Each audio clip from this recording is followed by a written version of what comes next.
Imagine living in a small secret room with 6 other people for over 2 years. You cannot make a sound. You can't even go outside or open a window for fresh air. In the novel Diary of a Young Girl, we get a glimpse at that kind of life as Anne Frank, her family, and others hide themselves away from the dangers surrounding them during World War II in Amsterdam, Holland. On June 12, 1942, a young Jewish girl named Anne Frank receives a diary for her 13th birthday.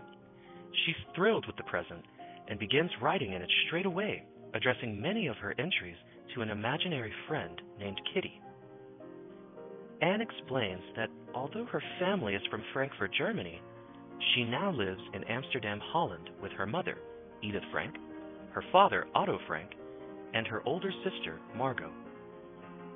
In Amsterdam, her father is a successful director of a jam-making factory.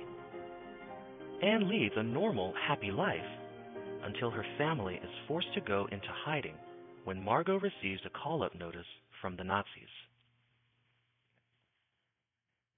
With the help of several of Mr. Frank's employees, Anne and her family take refuge in the secret annex, a suite of rooms in a house behind the factory and offices. They are soon joined by the Van Daan family, Mrs. Van Daan, Mr. Van Daan, and Peter Van Daan.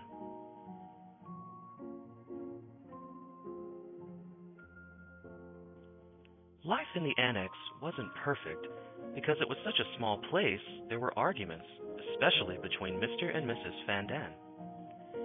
But Anne realizes that it's far better than life on the outside, where many of her Jewish family and friends are being sent to concentration camps. After a few months, a middle-aged dentist named Alfred Dussel joins them in the secret annex, where he shares a room with Anne. However, tensions rise between Anne, Mr. Dussel, and even with Mrs. Van Daan. They criticize Anne's chatty ways. Anne soon begins to feel isolated, and she wonders if she'll ever have a friend she can truly confide in. A year and a half goes by, and Anne becomes a real teenager. Although she initially found Peter uninteresting, Anne finds herself suddenly drawn to him. She begins spending more time with Peter, and they fall in love for a time, though Anne ultimately decides to distance herself from him. Anne decides that she wishes to become a writer and a journalist when she grows up, and she's excited to think that her wartime diaries might one day be published as a book. Anne's final entry in her diary finds her pondering who she really is. Will she ever be able to reveal her second self to the world? The self that's serious, sensitive, and not at all like her chatty exterior.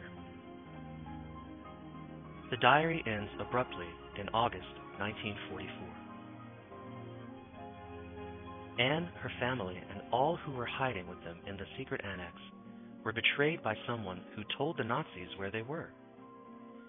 They were all sent to concentration camps, where they tragically died before the end of World War II. Anne's father, Otto Frank, is the lone survivor of the Frank family, and one of his workers, named Miep, gave him Anne's diary, which she found in the annex after the Secret Service took everything.